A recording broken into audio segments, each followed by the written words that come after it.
with Entertainment City. Today we're catching up with two of the stars of one of the most anticipated movies of the fall, a sequel 35 years in the making. Here's Harrison Ford and Ryan Gosling, just a couple of small stars, with the scoop on Blade Runner 2049. What do you want? I want to ask you some questions. Terry Hart, City TV, Canada. I could tell.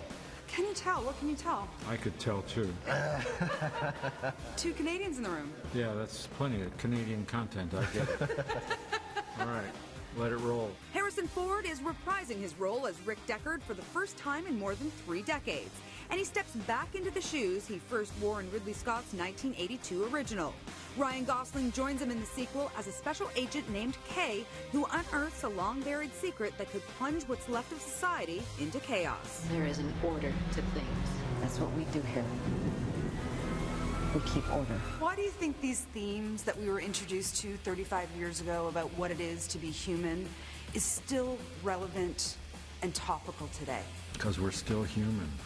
These are the stories of our lives, you know, in dramatic shape and form. It's an opportunity, I think, you know, to experience this nightmare version of the future in the hopes that when it's over, you know, you might consider the choices that you're making that might keep us from heading in that direction. This nightmare version of the future also stars Robin Wright, who isn't sure about calling this a sequel. I feel like it would be called a continuum. I was saying maybe evolution. Good. Let's play wordplay right now. Go. See how that wordplay plays out next week on Entertainment City before Blade Runner 2049 hits theaters next Friday.